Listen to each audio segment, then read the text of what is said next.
25페이지 마지막 문단. 이웃의 문제는 시끄러운 소리 하나만이 아니다. 당신이 주로 혐오하는 모든 대상이 문제가 된다. 이웃은 당신 집 앞에 쓰레기로 어깨를 덮일 수도 있고 불쾌한 냄새를 풍기거나 현관입구에 벽에 낯설게 될 수도 있다. 그리고 이웃을 향한 혐오 같은 일반적인 인간의 향할 때와 마찬가지로 물난리와 화재와 같은 훨씬 더 강력한 결과를 촉발시킬 수 있다. 데이비드 호킨스 책이나 이 책에서 얘기하는 거 공통적인 건 뭐냐면, 어떤 사람은 항상 일이 잘 풀리고 어떤 사람은 항상 일이 안 풀리는데, 어떤 사람은 항상 일이 잘 풀리고 어떤 사람은 항상 일이 안 풀리는 건 그 사람이 자기의 마음을 통제할 수 있냐 없냐라는 거예요. 만약 그 사람이 자기의 마음을 통제할 수 있다면 나를 귀찮게 하는 사람들은 어느 순간 사라진다는 거예요. 이사를 가거나 뭔가 발생해요. 근데 그게 뭐다? 이사 앞서행 가는 게 아니라는 거예요. 내가 내 마음을 통제할 수 있고 투사를 안 할 능력이 되면 스스로 어지러운 상황이 끝난다는 거예요. 그래서 내가 생각하기에 내가 뭔가 일이 잘 안 되고 있다면 그 사람은 진짜 트랜서핑을 암기해야 돼요. 트랜서핑 4번을 암기하셔야 돼요. 그러면서 생각해 보셔야 돼요. 내가 뭘 잘못하기 있기 때문에 내가 자꾸 안 풀리지, 이런 생각을 하셔야 돼요. 다른 모든 경우에도 이와 유사하게 일종의 불운의 법칙이 작용한다. 특별한 중요성이 부여되는 대상이나 특성은 반대되는 성질을 가진 대상을 자기 쪽으로 끌어당긴다. 시크릿이죠?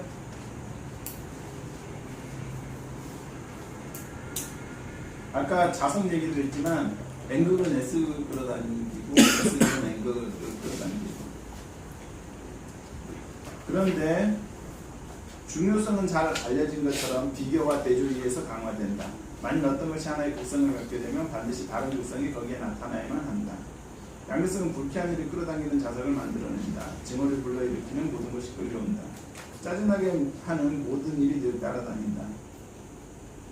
지독히 싫어하는 모든 일이 벌어지고 만다. 여기에 신기할 것은 하나도 없다. 이것은 법칙이다. 양극성은 에너지 환경을 왜곡시키고 균형력의 효율의 바람을 불러일으킨다. 우리가 자성놀이 많이 해보셨죠?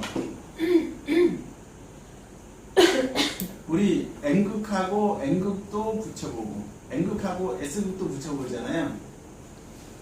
근데 생각해봅시다. 우리가 실수로 그러고 보니까 100만 번을 했는데 갑자기 N극하고 N극이 붙었어. 그런 경우 본 적 있으세요? 없죠. 200만 번 했는데 S극하고 S극이 한 번 붙었어. 그런 일은 절대 일어나지 않아요. 그러니까 다시 한번 얘기하지만 내가 뭔가 일이 안 풀리면 찾으셔야 된다. 똑같은 방식으로 삶을 사시면서 왜 나는 일이 안 풀리지 이렇게 100만 번 해보셨자 법칙이기 때문에 안 된다. 그럼 망할 사람은 100만 번 생각해도 망하나요? 망할 사람은 그죠. 그리고 만약에 그렇게 해서 100만 번 다 망하지 않고 가능할 수도 있겠죠. 왜? 이 세상의 법칙은 그 사람 혼자만이 만드는 게 아니잖아요. 그러니까 우리가 철학관 가면 야, 너 사업하면 안 될 건데 너 어떤 게 사업했냐? 나 저번부터 그냥 사업해 신들었어. 안 되겠네. 집사람은 몇 년생이다. 아이고 집사람이 맞았구나. 이게 사업자 등록할 때 집사람 이름으로 내라 이런 것들 있잖아요. 그런 것들이 있어요. 그 다음에 집사람이 이거 안 맞네. 집사람도 사업하면 안 될 건데 걔 집사람이랑 둘이랑 걔나 둘이만 사람 사귀. 요번에 애 낳았다. 애 낳아서 애는 몇 년생이다. 영해군에 영해. 아이고 걔 아이가 복덩이구나. 걔 사업해도 됐기요. 그 애가 복덩인 게 애 때문에 이거 안 되는 사업이 돼 큰 게 이렇게 얘기하잖아요. 그러니까 트랜서핑이라는 건 나 혼자 지구의 법칙을 만드는 게 아니라고. 그러니까 내 주위에 누가 있느냐 이런 게 되게 중요해지는 거예요. 그걸 다 볼 수 있냐라는 거죠.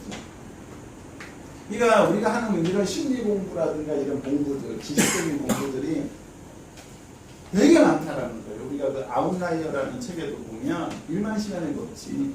그러니까 지금 내가 열정을 다 하고 있느냐도 되게 중요해지고, 열정도 중요해요. 기도를 하고 있느냐도 중요해요. 그러면 뭐다? 하나님께서 그 바람을 그 사람한테 좋게 바꿔주실 수 있거든요. 내가 열심히 기도하고 있다면. 근데 이제 아까 내가 얘기하는 정도로 그렇게 생각하시려고 하면 어떻게 하셔야 된다? 이거 1, 2, 3, 4번을 암기하시라고. 읽고 또 읽고 읽고 또 읽고 하면서 마이너스 손으로 바꾸시라고. 내가 그냥 손만 대면 착착착착 일이 진행되게끔 그렇게 열심히 하고 계시냐고. 그걸 자기 자신한테 물어보면 답이 나와요. 자꾸 회피하지 마시고.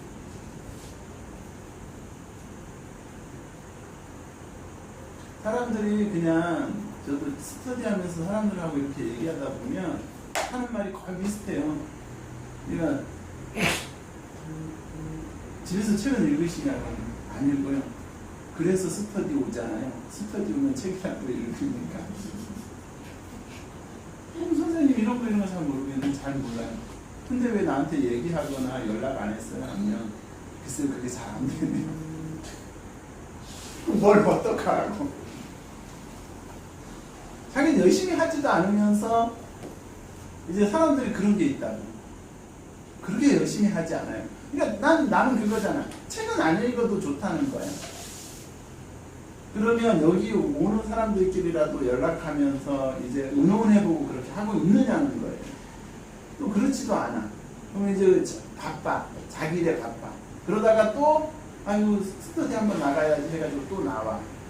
그래서 스터디 나올 땐 좋아. 또 재미있어. 그래 나 오늘 가면 이제부터 저렇게 습관을 바꿔야지 막 이랬는데 집에 가면 또 이제 시장 가야 돼. 장 보러. 이제 가게 해야 되니까. 장 보러 가고 밥 해줘야 되니까 애들 그 밥 해주러 장 보러 가고 영하면서 또 다 클리어야 돼. 하지만 우리는 오직 트랜스서핑의 기본 원리만 실천하면 된다. 자신은 자기 자신으로, 다른 이들은 그들 자신으로 존재하도록 놓아두라. 세상을 모든 방향으로 풀어놓기 놓아야 한다. 꽉 쥐고 있던 손을 느슨하게 풀어놓으라. 이게 무슨 말이냐면 내 주위에 누군가 내가 괴롭히 있는 사람은 만들지 말라는 거잖아요. 트랜스서핑의 법칙이 뭐라고요? 기본 원리가 나는 나대로, 걔는 걔대로. 이거 암기하세요. 오늘부터. 자신의 욕구에 집착하면 할수록 반대되는 모든 것을 끌어당기는 자석은 더욱더 강력해진다. 말 그대로 다음과 같은 일이 벌어진다. 당신은 세상의 멱살을 잡고 있고 세상은 거기서 벗어나려고 안간히 웃으면서 당신에게 저항하고 있다. 그러니까 이게 제일 좀 위험한 것들은 이런 거예요. 뭐냐면 그 노조 같은 거.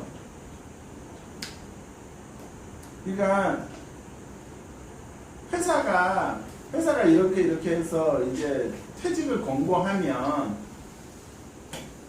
그냥 또 내가 그 나름대로 내가 지금 또 다른 데 갈 수 있는 건 어떤 거 있을까 이러면 좋은데 또 이제 못 나가겠다고 이제 또 계속 하잖아요. 그런 거는 트랜스서핑에도 유배가 돼요. 안타깝긴 하죠. 그런 상황들이 안타깝긴 하지만 근데 실은 회사도 마찬가지잖아요.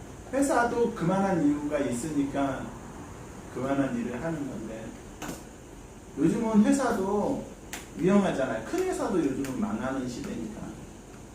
예전에는 큰 회사는 철밥통이었는데 요즘은 안 그렇잖아요. 큰 회사도 갑자기 망하고. 그러면 거기도 살아남기 위해서는 구조조정을 해야 되고 그런 상황이기 때문에 그러니까 항상 내가 살면서 저항하고 있는지, 그러니까 층간소음 때문에 저항하고 있는지, 뭐 여러 가지 이성 문제로 저항하는지, 직장 관련해가지고 저항하는지. 억압하고 저항하는 것은 아무짝에도 쓸모가 없다. 상황은 더욱더 악화할 뿐이다. 그렇게 하는 대신 트랜스서핑의 법칙에 따라 상황에 대한 자신의 태도를 의식적으로 바꿔야만 한다. 예컨대 하다못해 잠시만이라도 이웃을 머리에서 지워버리고 싶다면 그들을 비난하기를 그치고 그저 그들이 아예 존재하지 않는 것처럼 여겨보라. 이렇게 혼잣말을 하라. 이제 신경 끄고 가만 내버려 두자.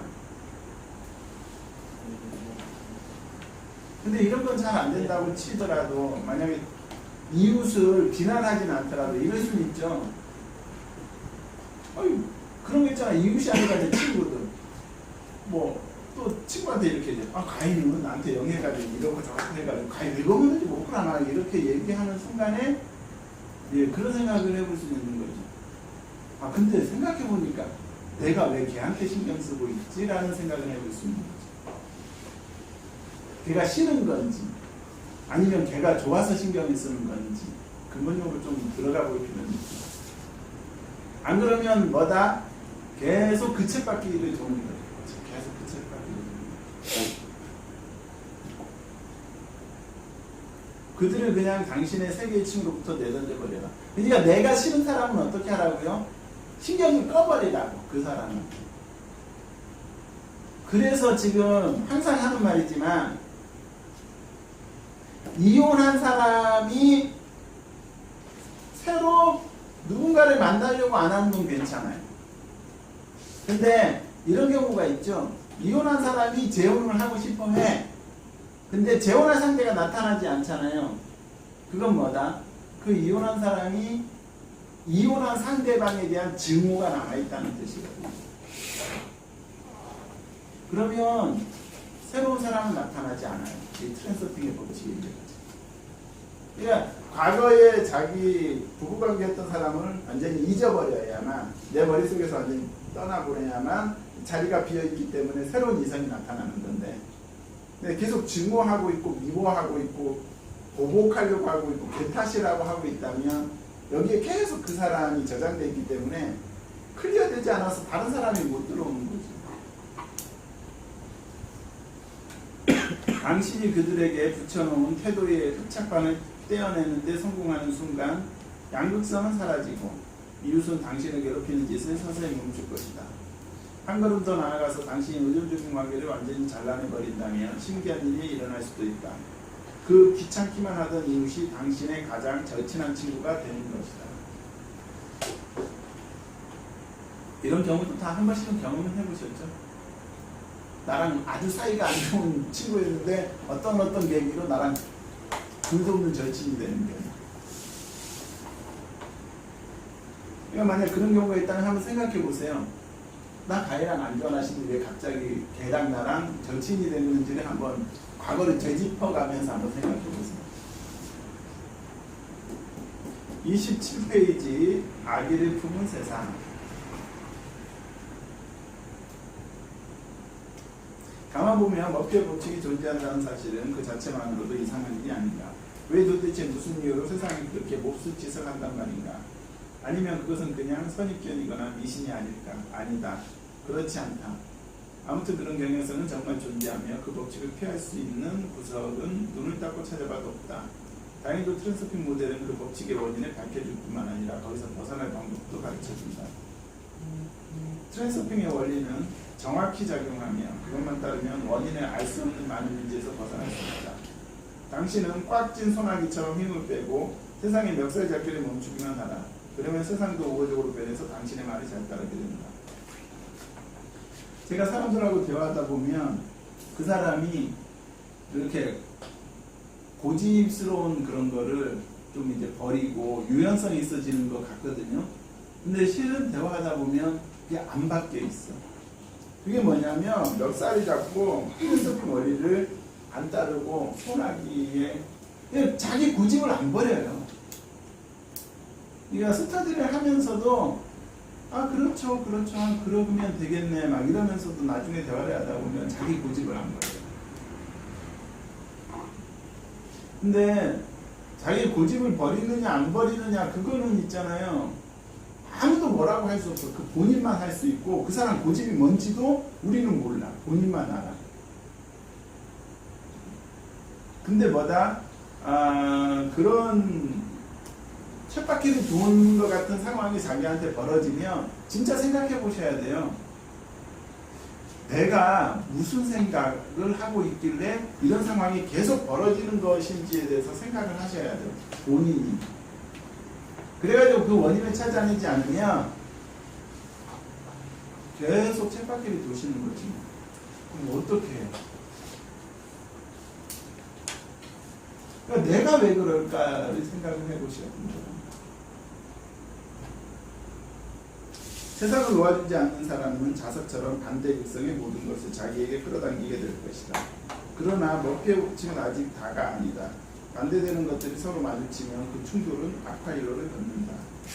이런 자체의 그 핵심이 담겨있는 유명한 정반화, 독일어로 디스, 안티디스, 신디스,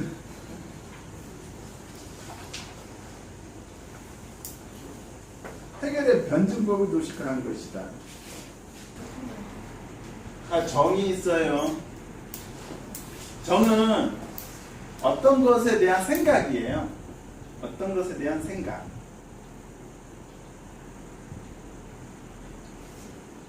그게 어떤 것이든 상관없어요. 그게 돈에 대한 것이든, 그리고 자동차에 대한 것이든, 이성에 대한 것이든, 어떤 생각이 있잖아요.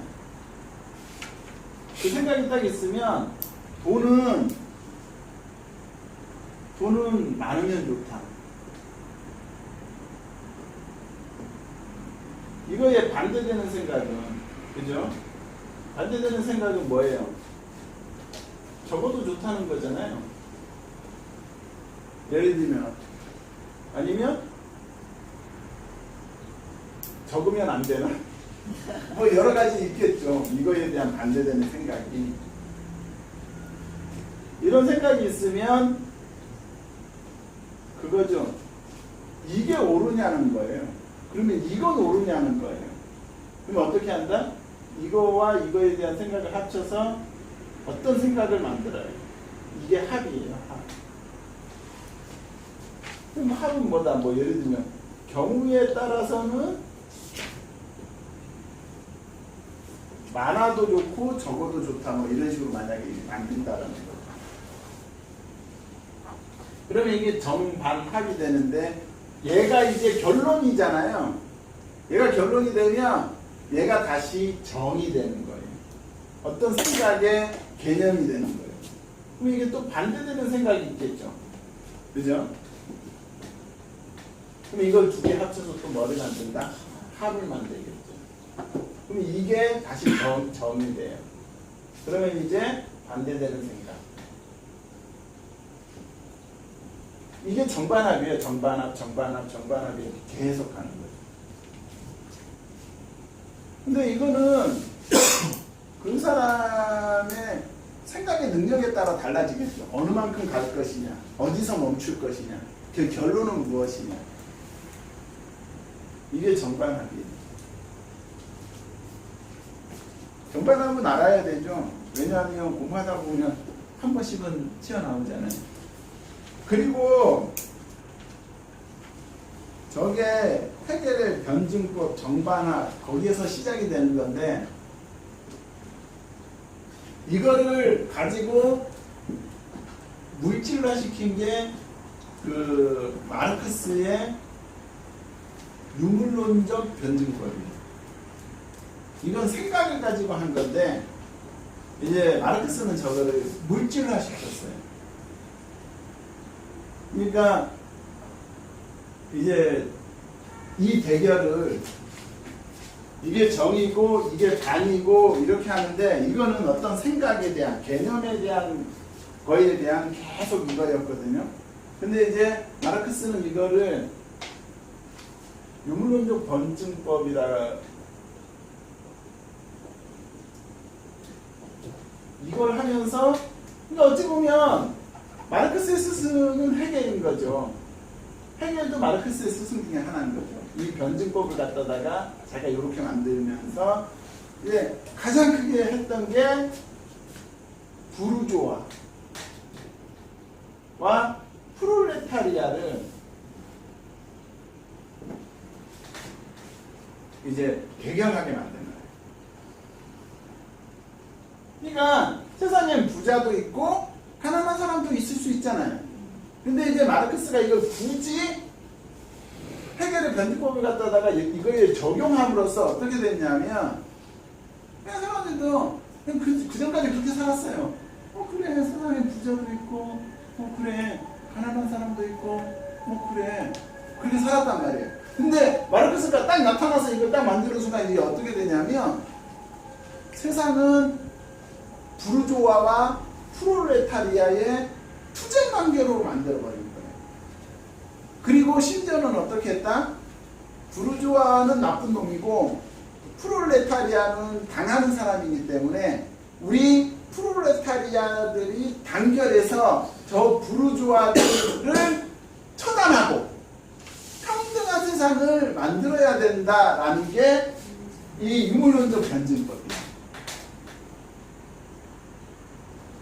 그러다 보니까 이제 마르크스는 그 책에서 공산당을 만들고 공산주의를 뭐 하고 이런 걸 쓰진 않았어요. 자본론에서. 근데 이 사람이 마르크스가 엥겔스하고 몇몇 사람들하고 그 공산당 선언이라는 걸 또 따로 만들었어요. 만들면서 이제 그 마르크스가 공산당 선언이라든가 그런 거를 하면서 이제 공산주의자들한테 준 생각은 무엇이냐? 우리가 공산주의 국가를 만들자. 그럼 공산주의 국가는 뭔데?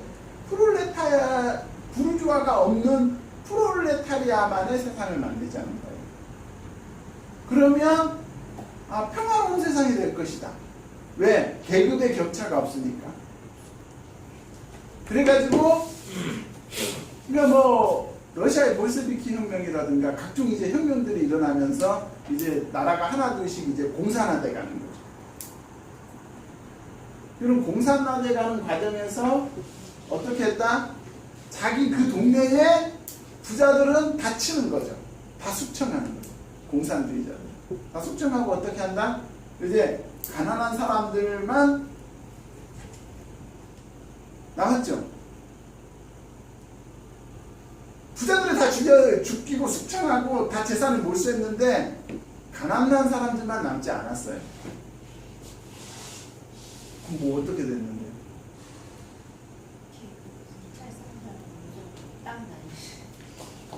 그 끝나고 공산주의 국가가 건설되는 그 시점에 뭐 그런 시점이 있던 것도 아니고 바로 다시 뭐다?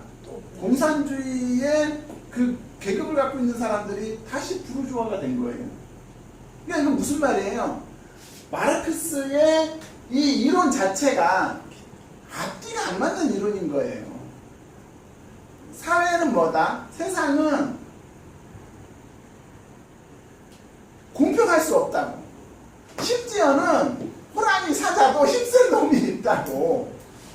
근데 뭐냐면 수단과 방법을 가리지 말고 힘센 놈은 없고 공안공안한 놈들만 사게끔 세상을 만들자라는 건데 말이 안 된다고.